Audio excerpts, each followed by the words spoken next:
Hello, everyone, and welcome to our webinar on understanding the HFSS promotional location regulations. Are you in scope? I'm Andrea Martinez, Sales Manager for Product DNA at GS1 UK, and it's my pleasure to be hosting today's session with our guest speakers, Andrea Martinez-Inchausti from the British Retail Consortium and Louise Allen from the Food and Drink Federation. Before we dive into the main webinar, I have a little housekeeping to run through. We are recording today's webinar and you'll be provided with a link to the recordings in your post-event email. We're scheduled to run for 90 minutes, divided across the two speakers, and we'll be splitting the recording into two to make it easier for you to review later. I encourage you to use the Q&A function at the bottom of your screen to submit any questions. And please do upvote any questions submitted by others that you'd like to hear the answers to. And to Andrea and Louise, we'll endeavour to answer as many questions as time permits during the dedicated Q&A sections that we'll have at the end of each of their presentations. With the housekeeping complete, let's now focus our attention on the issue at hand. I imagine by now, the majority of you are aware of HFSS. However, for those less familiar, it's an abbreviation for high fat, salt and sugar. As has been widely publicised, the new regulations come into force on the 1st of October this year, restricting in-store placement of HFSS foods and the equivalent online. This legislation has been described as the biggest upheaval to the British retail environment for decades.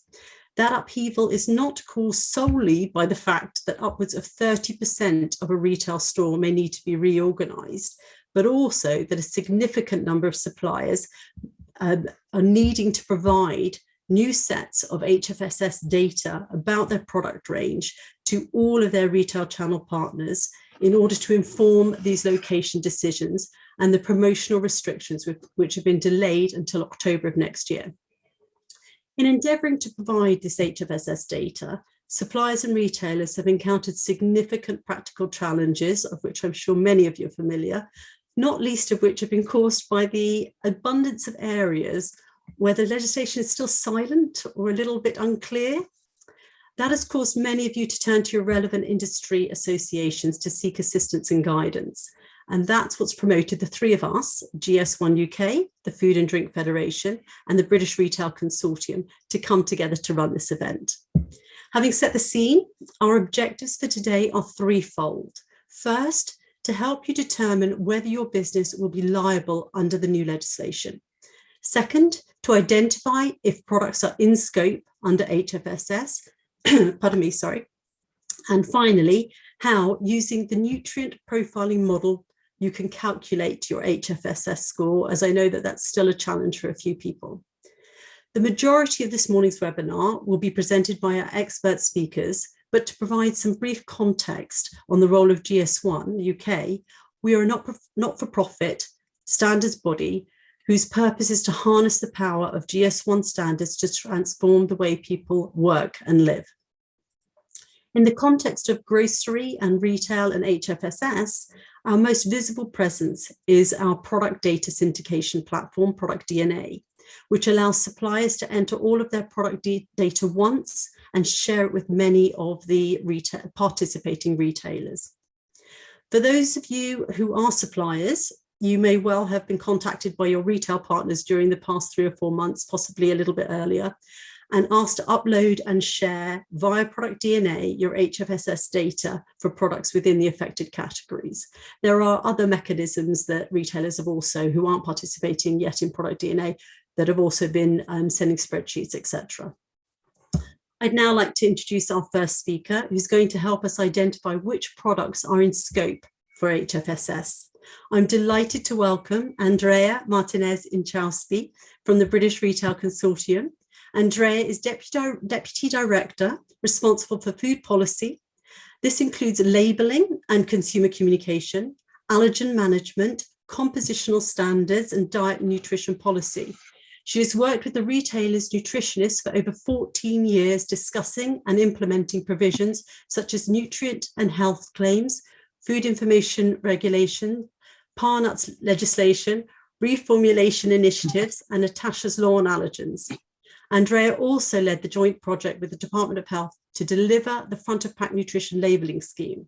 She is currently actively working on the implementation of the new provisions restricting price promotion and product placement in store, calories out of home and TV and online advertising. Andrea, welcome. And now I shall pass over to you. Thank you ever so much, Nadia.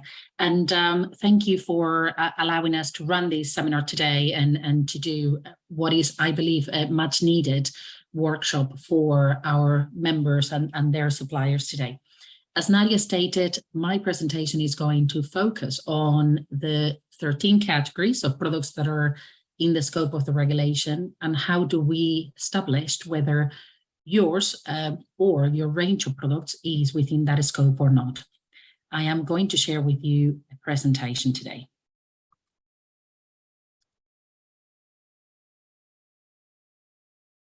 Apologies, let me share a screen. Here we are.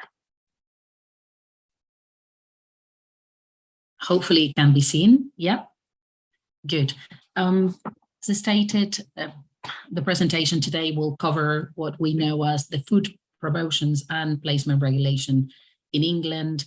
These regulation, a copy of which can be downloaded from that given link, was agreed in Parliament in December 2021 after a couple of years of discussion, and it was published in April 2022. The regulation was published together with a set of guidance produced by the Department of Health, which can also be obtained in the link below. It is important that if you haven't done already, and I am sure the majority of you have, that you familiarize yourself with those two documents. Specifically, the guidance is a lengthy document, but it is certainly worth spending some time going through it.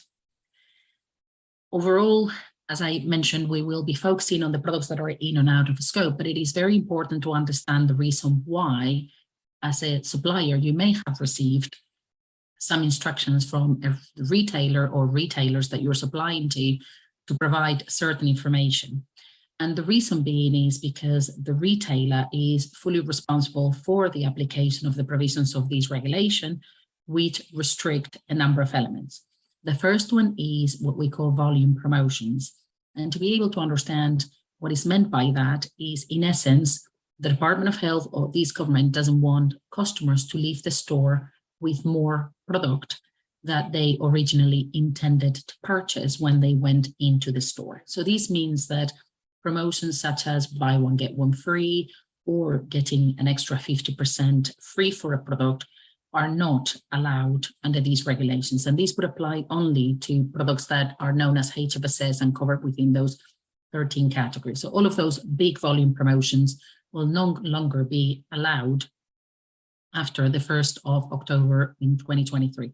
There's a number of exemptions to the volume promotions, and these are namely multi-packs and meal deals, which at the moment are out of the scope of the regulation or specifically exempt.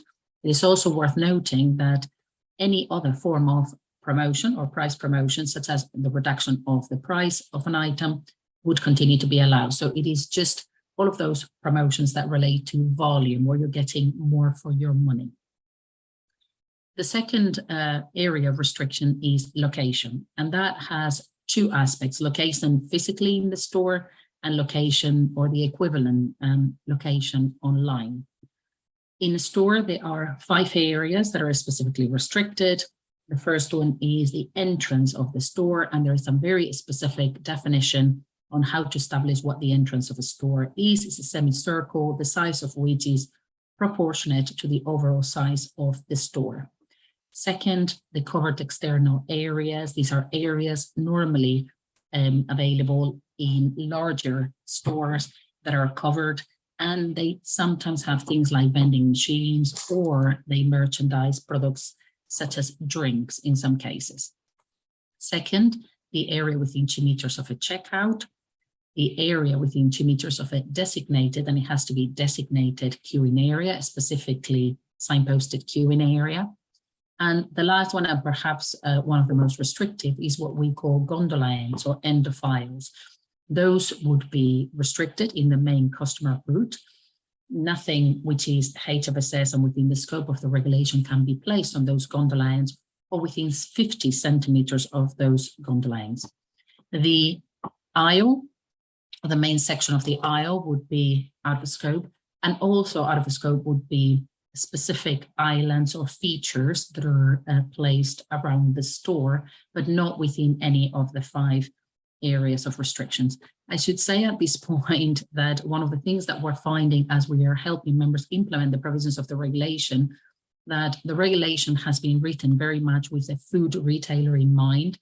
However, it doesn't only apply to food retailer, it also applies to other retailers that do not predominantly sell food, but do have a food offering. So it could be a department store, clothing store, a DIY store with a vending machine for drinks. They would all be within the scope of the regulation, but they might not necessarily have the designated areas of restriction defined in such a way as you would do in a food retailer. So for example, an aisle. So bear that in mind when implementing the provisions.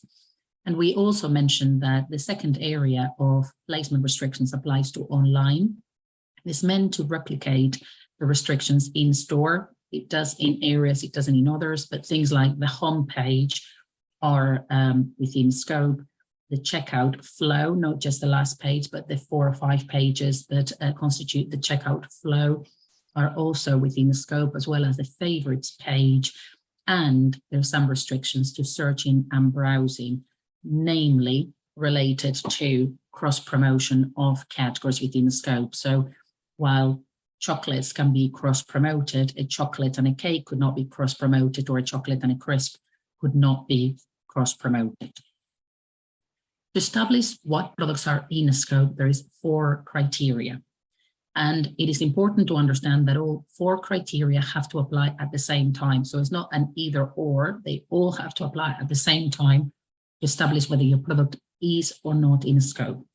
The first one is the retailer that you're selling the product to in scope.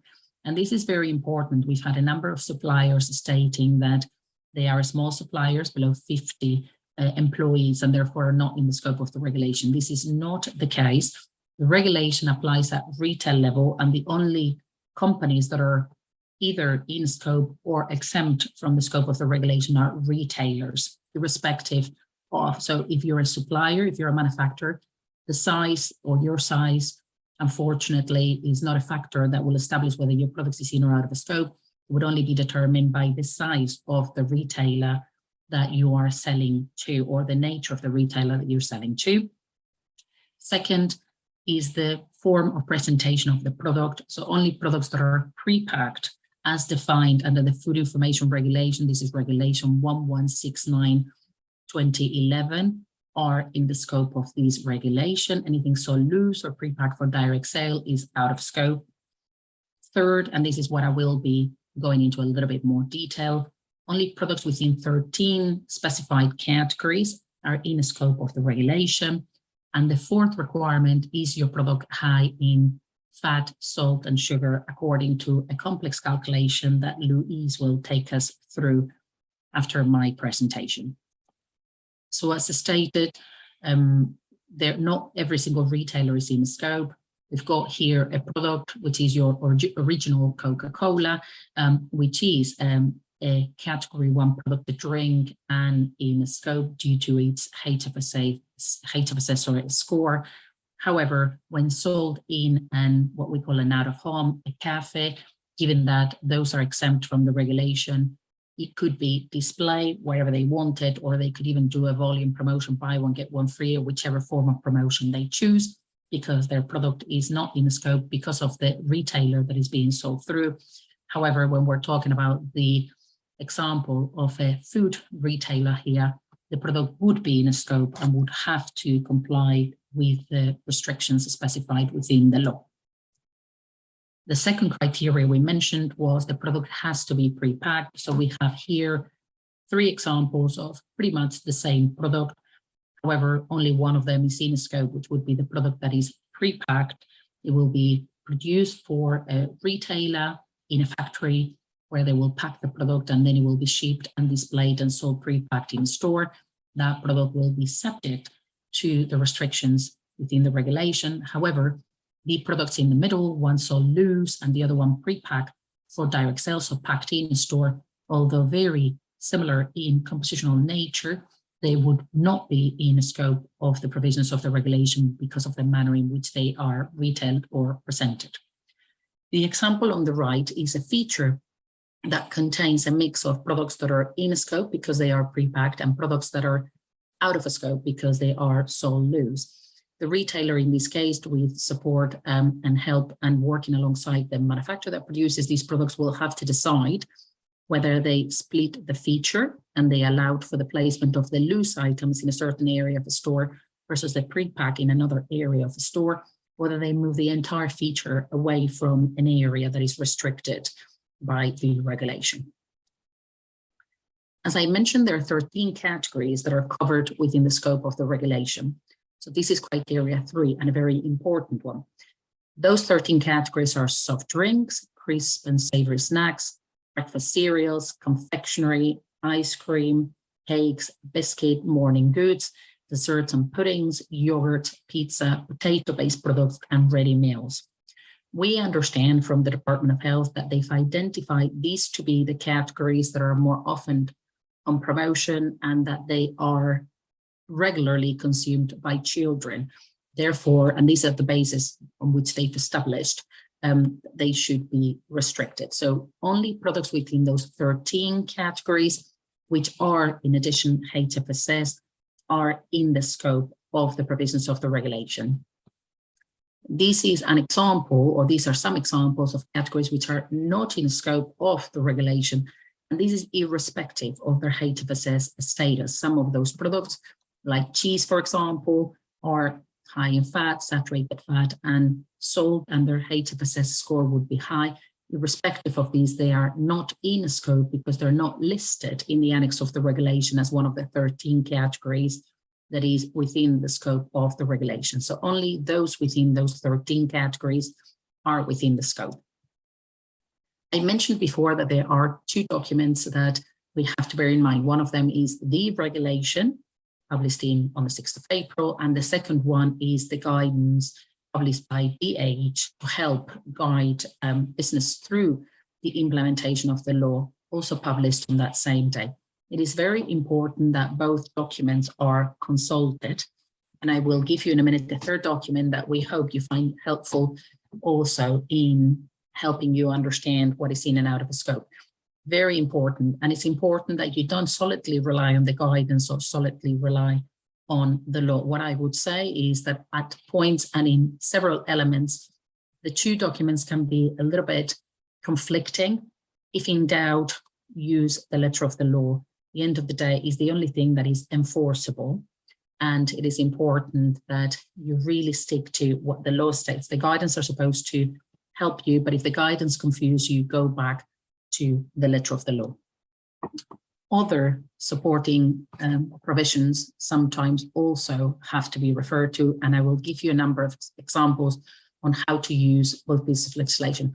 I should also say that although all 13 categories that I mentioned before are in scope, not every single product within those 13 categories is in scope, and this is where it gets a little bit complicated. So if we're looking, for example, and I'm going to take you through a couple of examples. So if we're looking, for example, at category 1, the category 1 is soft drinks. Not every single soft drink would be covered within the scope of the regulation. The regulation says that pretty much anything with an alcohol level below 1.2% would be in scope, but it also lists a number of exemptions to that rule.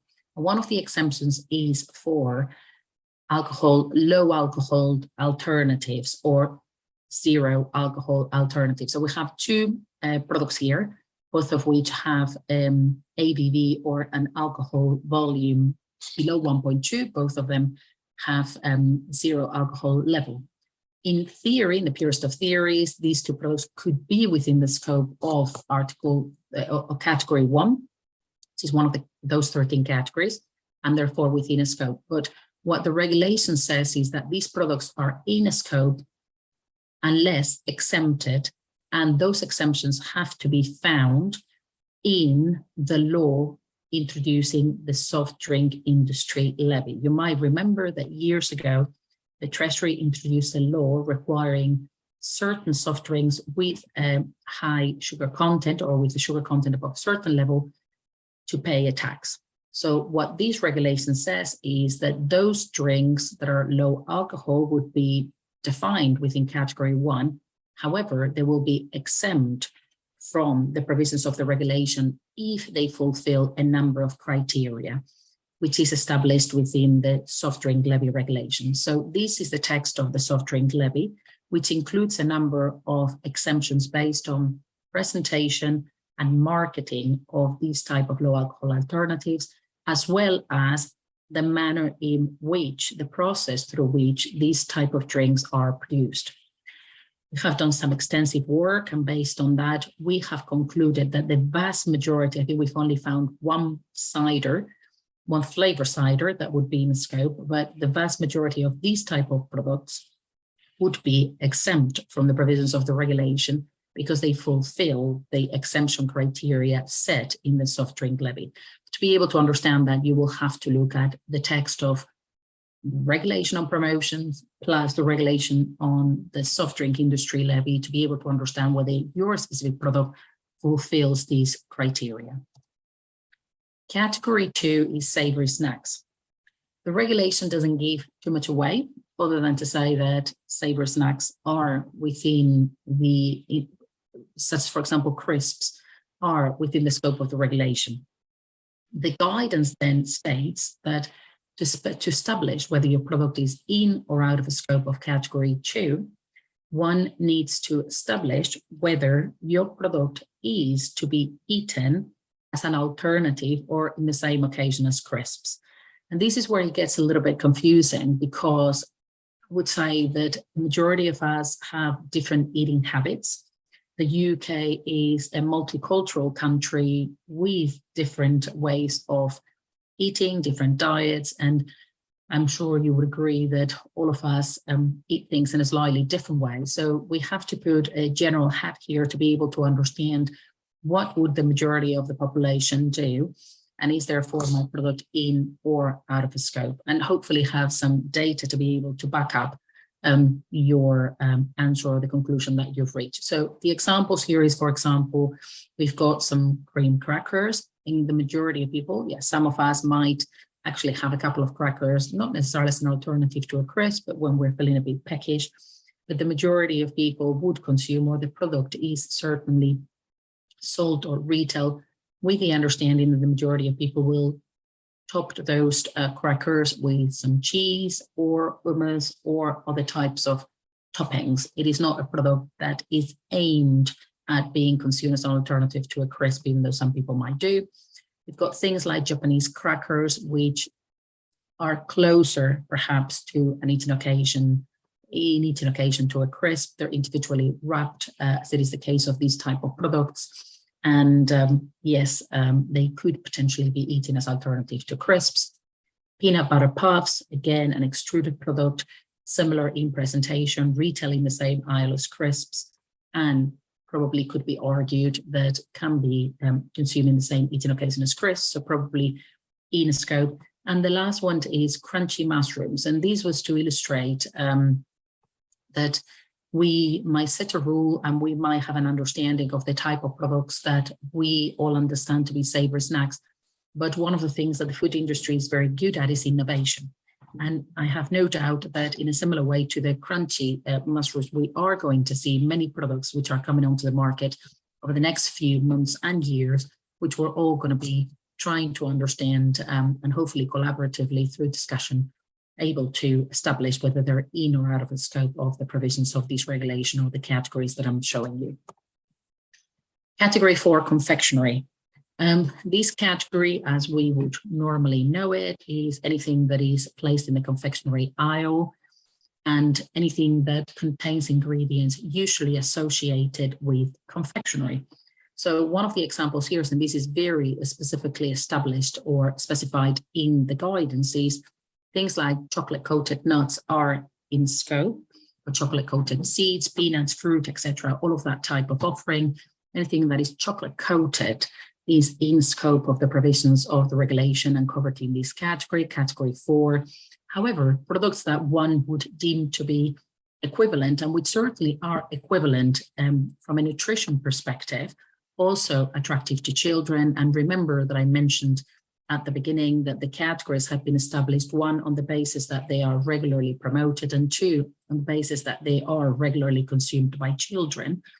Quite surprisingly, the guidance states that other sweet-coated nuts, peanuts, seeds, fruit, etc., are out of the scope of the provisions of the regulation, not covered within this category. So things like yogurt-covered almonds or yogurt-covered peanuts or yogurt-covered raisins are out of the scope of the provisions of the regulation. So you have to look, as I mentioned before, at the regulation.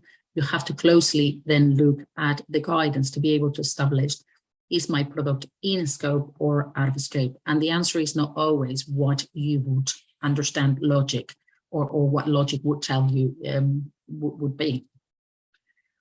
Category 13, we've done a lot of work on this category because it is a complicated one. And although we broadly refer to it as ready meals, it's probably better described as anything goes, really, as part of this category. It has a very wide scope and a difficult one sometimes. So it includes the types of meals that, or what we would describe as a ready meal.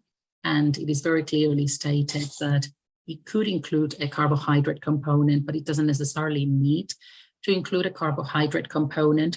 It also includes what we would regularly or generally describe as a meal center, also as part of this category.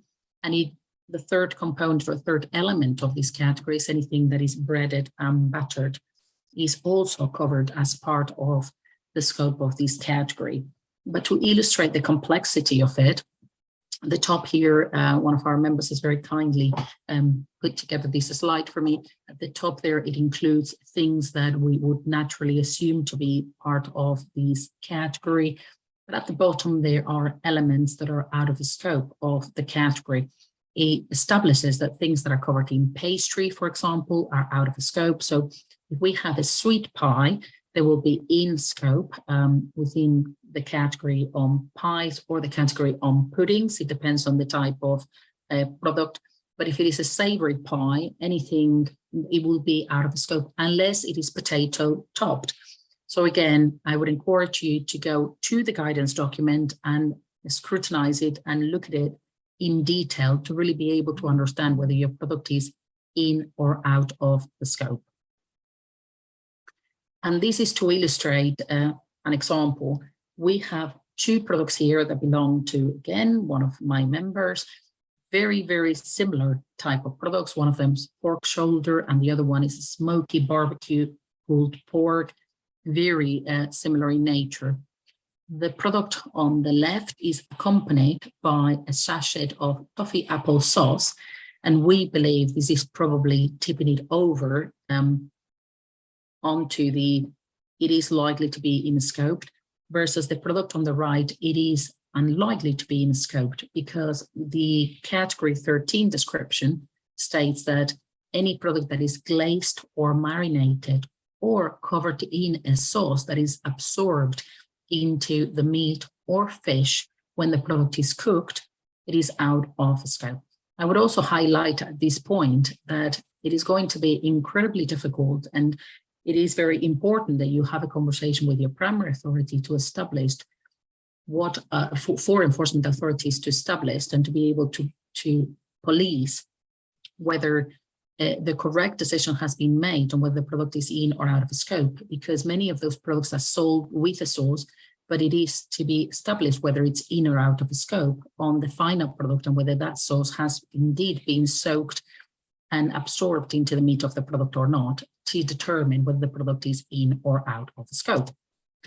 This is another interesting example of a product where a burger in a bun is specifically listed as in scope of category 13. However, category 13 has a general principle that establishes that if the product is not intended to be consumed as the main meal, and one could argue that a canapé, party food, small bite is not indeed intended to be consumed as a main meal, they would be out of a scope. So a quarter pounder presented, pre-packed in an aisle of a supermarket would be in scope and cannot be placed in a restricted area of a store or volume promoted.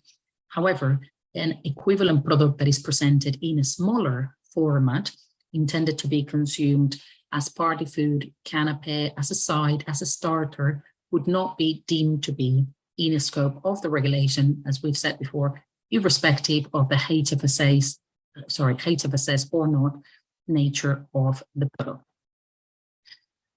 This is my last slide, and I would like to take you through what my members and I have been talking about products that are in and out of the scope at length. And what we found was that while the Department of Health guidance is very helpful, we kept on going back to, well, are these products in or out of the scope? These products are not listed. What do we believe? We've had lengthy discussions over many months to be able to establish whether the products are or not in scope. And we decided to produce an additional set of guidance. And I'm really hoping this works and I can show you what we have been working on. I'm going to increase the size of this document. It doesn't allow me at the moment, but I will tell you what we have been doing. What you will see here is we've copied the guidance by the Department of Health. So we've got some columns that will establish this is category 1 of drinks. This is the principle. These are the examples of what's in scope and out of scope according to the Department of Health. And we are not questioning that. We are just establishing and including it in here. What we have then done is we have added products that are not listed in the examples given by DH, but what we've been looking at the whole range of drinks that we have in the store, and we've concluded that based on the regulation, based on the guidance, and based on our understanding of the provisions is the answer. So we've included, for example, products here in the scope like smoothies and all smoothie blends.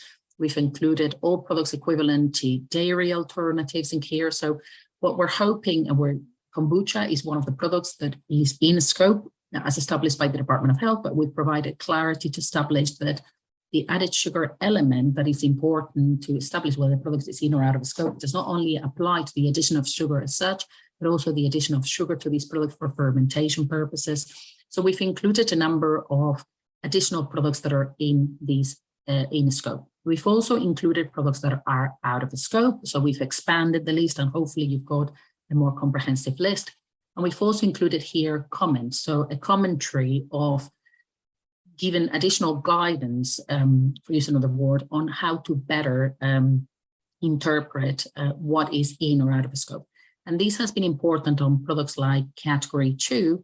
And what we've said before was one of the criteria was, is the product consumed as a crisp or not? What we have done in our document is give you 5 parameters that will give you or that will help you understand whether your product is in or out of the scope through a number of questions such as the packaging, the presentation, size, the placement in a store, the consumption pattern that you are expected that product to take, etc., etc.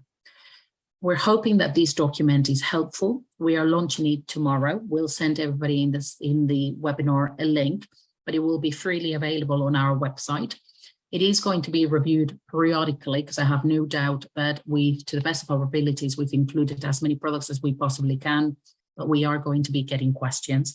So I've mentioned at the beginning of my presentation, it's very important that you look at the regulation, the Department of Health guidance, and we hope you also use these documents as your third tool to be able to establish when you are filling in your sheets, working through GS1 or any other tool that you are using to pass on information to a retailer. You use our document to be able to help you and guide you on whether your product is in one of the 13 categories and in scope of the provisions of the regulation. Thank you ever so much. Thank you, Andrea, for a great presentation. We have, as expected, had lots of questions come in, and what I've done is I've actually sorted them via how many have been upvoted. So may we kick off now with a question that 4 people are really interested in. How long does a fixture gondola end need to be in place in order to be classified as an aisle rather than a single fixture gondola, and for the ILN restrictions to apply? Good question. We do not believe it's a matter of time for the feature to be presented in a store or not. It is to do with shape. It is to do with the context in which that feature is actually presented in store. It's also not to do with size, because it has to be proportionate to the size of the store. We've tried to define an island as a certain size or a certain shape, and it doesn't really work. So it's really for you to establish whether what you believe you have is a feature, an island. It is something that you might be using, for example, seasonally for Christmas. Many of our members will certainly include that in their stores. We've been talking about, for example, having a number of pallets and putting things like chocolate boxes. We believe it is an island and therefore out of scope. So it's not really a time frame element. It is really to do with the shape and size in the context of the store in which that feature is presented, that will establish whether you indeed have what they call, broadly speaking in the document, an island, or whether you have an island, therefore it is, or certain sections of it are within scope. Lovely, thank you very much. The next question has come in from Jennifer Dawson. Is the landing page of a website where there is an offer like sign up to get 10% off within scope? The landing page was actually a concept that was in the draft regulation, which they've now changed to the home page. So you can land in any page, not necessarily covered within the restriction of the regulation. It's just the home page, the main page, the front of the store equivalent of your website that is restricted by these regulations. You might be on a general browser looking for certain product in a certain website, and you would go to that specific page. That is not necessarily restricted. The restriction is from your main homepage, the main page that you present. Sorry, forgive me. Is it also on the checkout page, I understood? There are 4 elements online that are restricted. Is the homepage, not landing page, homepage. It is the favorites section of the website. It is the checkout section of the website, but it's not the checkout page, it's the checkout flow. There's 4 or 5 pages that constitute the checkout. All of those 4 or 5 pages would be restricted. And then there's a number of restrictions on browsing and searching, all related to cross promotion. So you can browse and you can search naturally and normally, but the use of a number of carousels at the bottom or things like banners have to be carefully managed, because they cannot cross promote a different product within a different category within that Annex 1. Okay, so quite a lot online to navigate. is complicated. Yeah, a lot to navigate and for all of our retail audience. The next question from Charlotte Berry: can an in-store bakery not classed as pre-packed be sold at the front of a store on tables? Yes, is the answer. So, of course, I think I ought to say that the regulation is very clear that anything that is non-pre-pack or pre-packed for direct sale is exempt from the provisions of the regulation. Some of you would have seen in the media that a lot of non-governmental organizations are concerned about the fact that many products are not covered within the scope of the regulation, and are asking many retailers to apply to the ethos of the law, not just the letter of the law. So the pure theory is, yes, you can move your in-store bakery to the front of the store and you would be fully compliant. You can put all your alcohol at the front of the store, you will be fully compliant. You can put your pick and mix at the front of the store, you will be fully compliant. Difference is, should you be doing it? It is obviously down to each company to decide on how desperate you are for a space in your store to establish what can go where. But in the purest of theories, the whole in-store bakery pretty much can go in any restricted area because it's not in scope. Yep. That sort of leads on to the next question from Greg Pearson.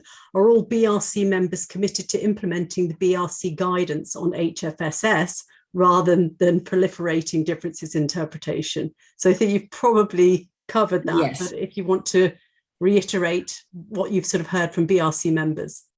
I can confirm that all members, and this doesn't only include the food members, which obviously have been the most active ones, given that they're going to be the ones most impacted, but all of our members have partaken in the development of those guidance and will be following the guidance. Now, I think I should add the caveat that there are areas which are particularly confusing and difficult. And these are, for example, things like protein bars. They are complicated. They're all different in nature and composition, and the guidance provided by the Department of Health are very vague. We've hopefully have moved that on and provided a little bit more criteria, but at the end of the day, it will be down to each member to specifically decide whether a product is in or out of scope, or to challenge a decision that has been made by a supplier. But all of the members are supportive and have actually been very active in the development of the guidance, absolutely. Okay, our next question is from Catherine Brown, and actually 3 other people have upvoted this one. She said that I'm sorry, I'm confused by the example given in the donuts in the box. If we send a tray of frozen products in and the customer packs them into a box in store post defrost, are these in scope or out? I believe they are likely to be out of scope because they will fulfill the criteria of pre-pack for direct sale. So if something is further processed and packed in a store, it will be deemed to be pre-packed for direct sale and therefore out of scope. However, the example of the donut that you've seen is actually not pre-packed in store, it is brought into store packed. Okay, hopefully that answers the question, Catherine, and the other 3. Just would you like to clarify which of the countries within the United Kingdom are actually going to be HFSS, please? Good question.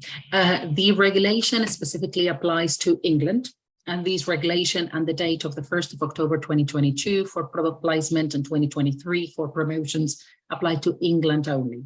We understand that on Thursday, 9th of June, Wales is coming out with a consultation that will look for views. It's a 12-week consultation on pretty much a very similar regulation. So eventually we'll have provisions applying in Wales. We're really hoping they will be very similar, if not the same as in England, but at the moment they do not apply. The regulation has to be enacted by the Parliament, and we still have the process to go through, a consultative process and then enactment of the regulation, etc. Scotland is also considering a Scottish regulation. We are a bit concerned that some of the provisions might look a little bit different. We are hoping, or we are also understanding that they are coming up with a consultation at the end of June, beginning of July or thereabouts. So again, consultative process in Scotland, 12-week consultation, they will consider the comments and eventually enact a piece of legislation. But we hear that this is unlikely to happen until 2020, end of 2023, enactment for 2024. So the Scotland will take a little bit longer. And we have also heard that Northern Ireland, I think, feels a little bit left out and are in the process of considering whether they should consider regulation. So they are one step behind, and they are in the process of considering whether they should look at legislation. So eventually, I think we will end up with 4 pieces of legislation in the 4 British countries. But at the moment, these provisions only apply in England. Okay. Having said that, we as retailers tend to have one website, which is a national website. So for things like the website, the provisions are likely to apply nationally from the offset, as opposed to the physical placement in store. Yeah, it just makes everything that little bit more complicated for everybody, Absolutely. Unfortunately. I have a question. Can products in a meal deal or dine in for 2 be placed on a gondola end or the end of aisle? No, I'm afraid not. So the meal deal is exempt from the volume promotions. So you are allowed to volume promote as in the form of a meal deal, something like a drink, a cake, or a chocolate bar, whatever, with a sandwich.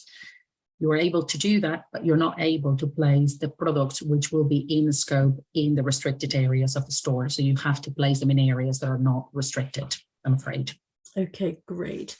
Our next question by Ria is, pastries are out of scope as mentioned on the slide, but earlier slide showed mince pies as an example. Yeah. Wouldn't mince pies fall under the pastry category, especially because you've said in the other part of your presentation, you mentioned that fruit tarts and chocolate tarts fall into the dessert section. Yeah.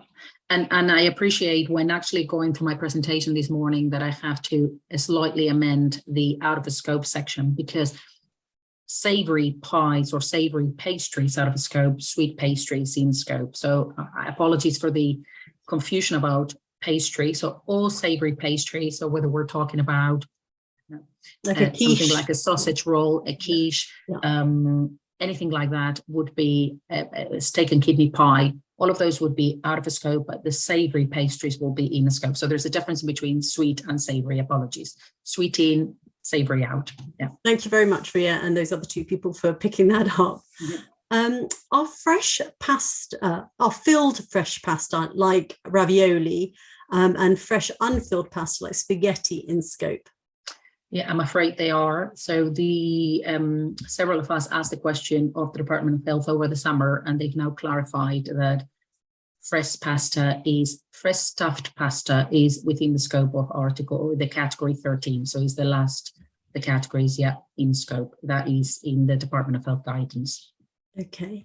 We've got our burgers in scope for ready meals. You did actually show an example of a burger. Mm-hmm. So I understood that was in scope, just the mini versions are out of scope, but please clarify that again.